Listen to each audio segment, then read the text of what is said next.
All right, everybody, we're ready to get started. So, most of you know me. I'm Jason Merkley. I'm co-founder along with Anna of Cherry City Skeptics. Welcome, everybody. Thanks for coming. Woohoo! Appreciate you being here.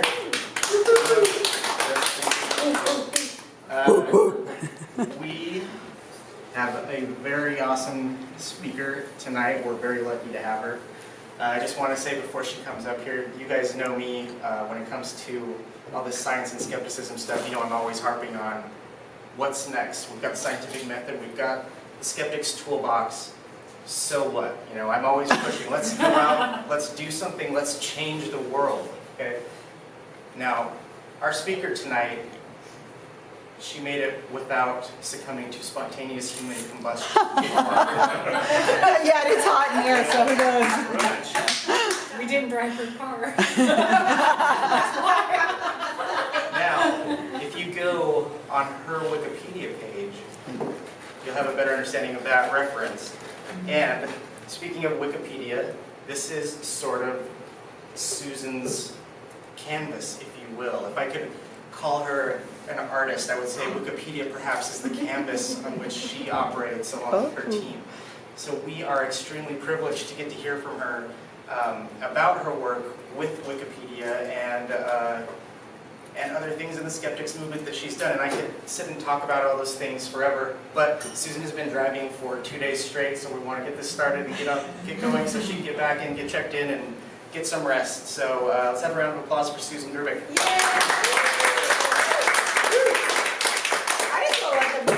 He's great. I think he's got this down. You guys, I'm really thrilled to be here. I want to mention really quickly that, yes, we did drive up from California, Deborah and Paula. Is that your name again? Yeah. We came from LA. I'm only kidding. So we have been driving for a while, and I really appreciate you guys letting me come in and speak to you. And I will be here. I'm totally open to talking to you about anything that you encounter that you don't quite understand. That's fine. One of the things I do want to mention really quickly before I start on the whole thing is, well, okay, I'll do it afterwards. All right, so let's get started. So, in April 2017,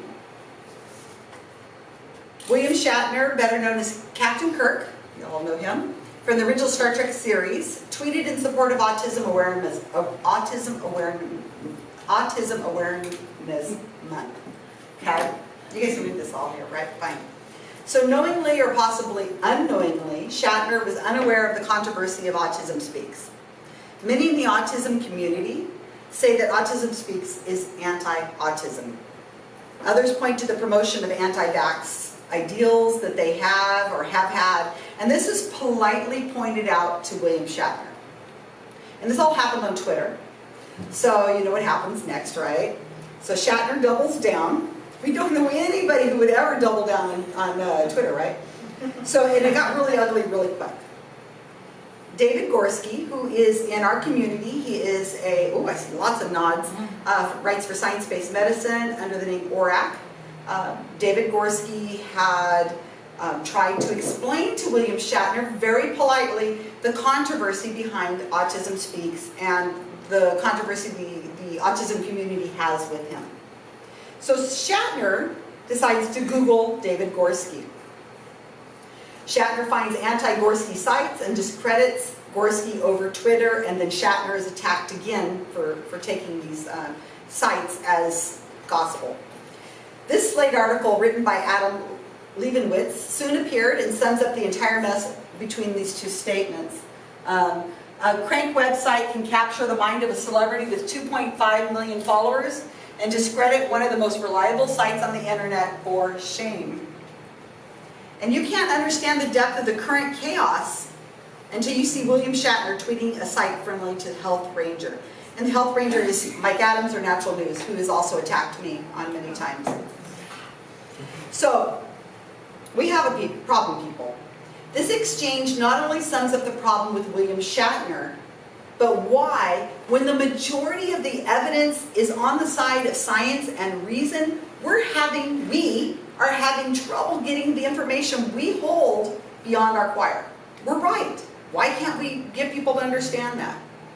So, you supported the March for Science. Hands up, everybody who attended. Awesome. I took this picture. This is Monterey. Deborah was probably standing here somewhere. These are absolutely adorable. I mean, let me see if I hit the button right. Ah, there it goes. Look at this little guy with his pink little hat on and his socks went up, went down. We speak for the woodpeckers. How many came with their woodpeckers dressed up as woodpeckers? Everybody? Okay, cool. So, there's two in this picture. So I took this picture because I thought as soon as I took it, I knew it summed up the March for Science. And if you look at the Wikipedia article for March for Science, you'll find this photo, hopefully still there. But this is, like, look at this young guy. This is his absolute first time doing outreach and you know, this kind of thing. It's so exciting, except for this one right here is like, oh, dressed up as a woodpecker. I can't believe my mom made me dress up as a woodpecker. This one's saying, we speak for the woodpeckers. It's good. I'm not into woodpeckers. But anyway, so now what? We're all jazzed up. I mean, this was April, right? April 21st, Earth Day, right around there. We're jazzed up. We're raring to go. And we're jazzed up to do what and go where. Okay, so I'm going to offer you a solution. So, I am Susan Gerbic. I am the leader and founder of the Guerrilla Skeptics on Wikipedia. It's better known as GSoW, GSoW. We're a Wikipedia editing team. We're working to improve, rewrite, create, and support Wikipedia pages associated with scientific skepticism. We work on pages concerned with the paranormal, alternative medicine, science, our history as a community, and we have the backs of the people who are on the front lines. And these are the people who are getting attacked for the work they're doing. And we do this by recruiting, training, and mentoring science-minded people all over the world. People just like yourselves. We advocate for better communication, and we give them a better outlet for their frustrations than arguing. You all know who people who do this, on social media with people who are not listening to what you're saying. They are not reading the links you're providing. You have the best, most intelligent arguments possible. They're not listening. Okay? Sorry to say that. You're wasting your time arguing with these people. It might feel good at the moment. Okay, what I'm having people do is I'm training people to work on doing more by working on Wikipedia. You're allowing them to better educate and keep their blood pressure down, and probably have a better home life because they're not so angry. So now, to be fair, William Shatner is a famous celebrity, right? But he is just some guy. He's a guy with over 2.5 million Twitter followers, but really he is just a guy. And we can't expect him to understand the controversy of Autism Speaks. We, and when I say we, I mean us as a collective group, need to do a better job of leaving good information in places where people can find it, written in languages people read, and written for the non-academic. So Shatner did a Google search for David Gorski, and he found only negative sites. Now, I don't know why Shatner did not just go to Wikipedia first. I think that's what's suggested in here in this. I'm surprised he didn't start with Wikipedia, which has links to scientific papers. He says up here, he approached me as a doctor. I did a Google search. All these sites came up. Usually doctors have journal articles and scientific journals. Okay? So why didn't he just go to Wikipedia first? It had to be one of the top sites that came up whenever he searched for David Gorski's name. So maybe he discredits Wikipedia. Maybe he thinks that only the first hits are the accurate ones. Or, as another person suggested, this right here, this person here, the headline of the article you found on David Gorski started with pro-vaccine shill. That may be indicative of the anti-vax basis of your search results. So maybe William Shatner had been previously searching for anti-vax shills or something, I don't know. And that's why his search engine turned up David Gorski in the negative before it came up with the Wikipedia pages and stuff. So, but what I do know is David Gorski has a very strong Wikipedia page, at least last I checked. It was created by GSoW, the Guerrilla Skepticism on Wikipedia project, in March of 2013. And some people were actually curious who David Gorski is, and they found his Wikipedia page. And I don't know how well you can see here, but you can see that there is a spike. Here is the date, April, right around here, April 5th, 6th. This is a site that anybody has access for. It's for Wikipedia's stat sites. So anybody can look at this. And if you looked at it, it's about 24 hours off. So this is showing the majority of views on April 7th, so that was probably April 6th, is when they actually searched, and the results showed up on April 7th. But he normally hits about 100 page views a day, you can see here. Highs and lows depending. But on that day, there's over 400. And then the next day, 200, and then 150, and back to normal, maybe a little bit of highs. So this is just from March to May, so it's not like a huge window, but it shows that he is receiving Wikipedia page views on that day. So some people were searching for him, and they reached a very good, well-written Wikipedia page because we created it, so I know it's there. So since we created the page in 2013, and this is a little bit old, what I'm about to read you, his page has already received over 63,000 page views.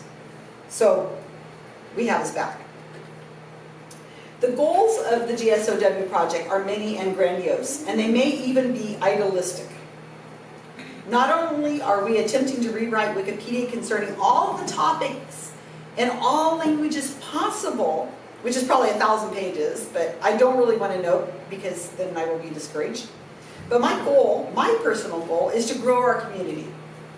I want to find, motivate, train, and support people and projects that are trying to educate outside of our skeptical choir. Some people stay with the GSoW project, some people move on, some move on to other projects, but most stay involved in activism in some way, because once you're involved in the GSoW project, you're going to meet like-minded people, and they're going to help you meet other people, and you're going to get into projects and activism. Crowdsourced activism is really terrific. Currently, I have a team of about 95 people, editors, and they are located in the Secret Cabal, which is our secret Facebook group. You cannot find it. You have to be placed there by myself. And so I'm going to look at another aspect of GSoW. Anybody here know anything about the clinic of the Brzezinski Clinic? Okay, there's a couple. Deborah and I went to it. Yeah, so we know that. Good. So the Brzezinski Clinic is, we're recording this right, it's a cancer quack in Texas, Houston, Texas. They have anti-neoplastines, and it's a pseudoscience. And I guess that's being recorded, so, oh well. Sorry. Anyway, Bob Blaskowitz and David Gorski have been working on the Brzezinski Clinic for many years. We're trying to get the Texas Medical Board to look at it, the FDA. It's been an ongoing thing. You can read all about it on Wikipedia if you want. Anyway, so the GSoW did not write the Wikipedia page for the Brzezinski Clinic, but we have contributed to it, and we help to maintain it to make sure it stays in really good shape. And you don't have to read this. It's there for you to look at later. The GSoW project does not handle everything skeptic related on Wikipedia. The GSoW project is a different kind of editing group, but the majority of people who edit Wikipedia, even if they don't self-identify themselves that way, they are skeptics. You have to follow the rules of citation.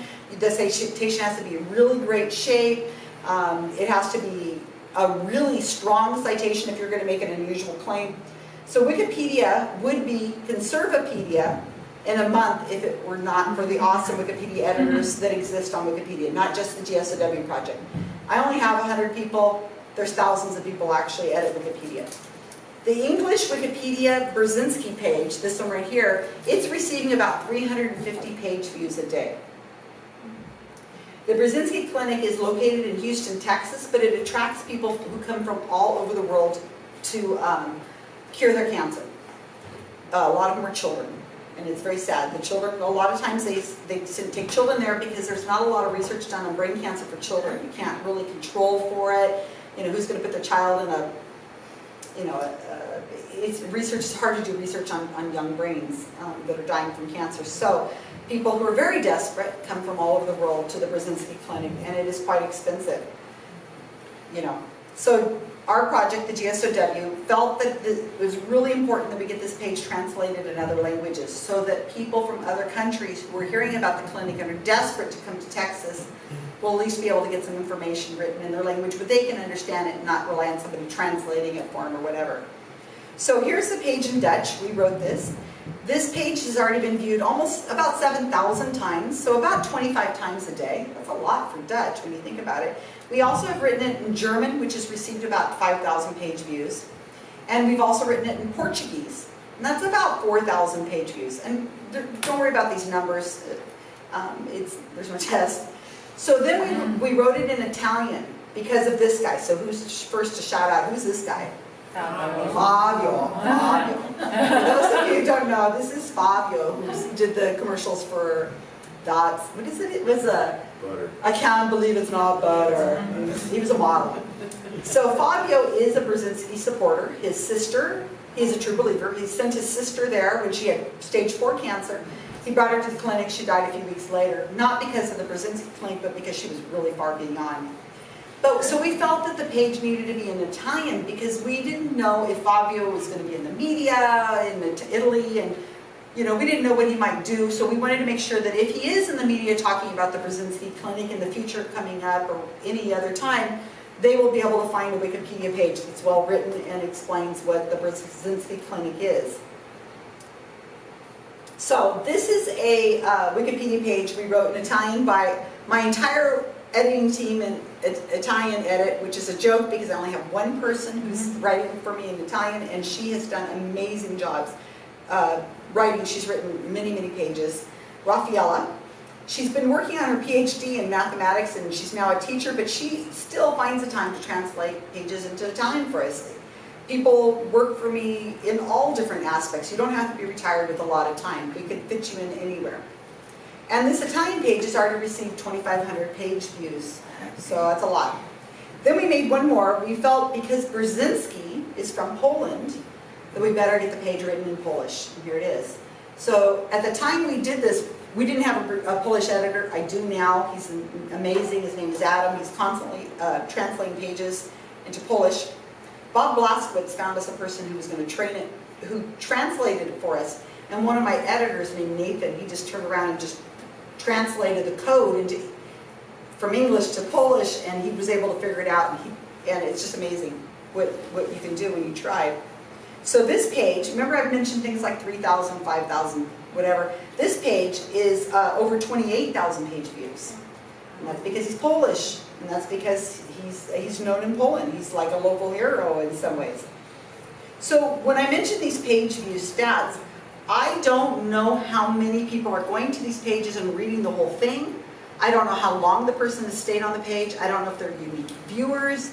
All I know, and the only way we can access these pages is we know that these pages have been accessed. So, that's all the numbers I can work with. But that's what we got. But we do know that with all these page views, somebody is visiting these pages, and they're probably desperate families who are looking for some kind of help, and they're going to fall into their clutches because they do say that we can cure cancer for the price. We may be able to cure cancer for, that's what they say, 70% or something like that, when these children are given like 3%. So hopefully some of the people who are visiting these Wikipedia pages are getting information and turning around and kind of leaving. We don't know, but we can only assume that's what's happening. So how much of what we add to a page is actually being accessed? And this is one of the questions that I had. So anybody here know who Tyler Henry is? Tyler Henry. This is Tyler Henry. He's brand new to the world of psychic mediumship. January 2016, the E! Network picked him up from a small psychic shop and gave him a reality show. That's basically what happened. It's now in its 3rd season, which is a shock. It's amazing that he's on his 3rd season. So now, outside of the GSoW project, as Jason said, I am very active in a lot of things. But people who don't know me as the running a Wikipedia team, would be absolutely shocked that I'm running a Wikipedia editing team, because I'm really known for activism in the psychic world. That's my pet peeve. It's my favorite thing. I'm becoming more and more active in it, and I do a lot of things concerning psychics. And if you're interested in that, I can talk about it in the Q&A. Or you can Google Susan Gerbic Psychic, and you will see enough to read for a few hours. I do a lot of things concerning psychics.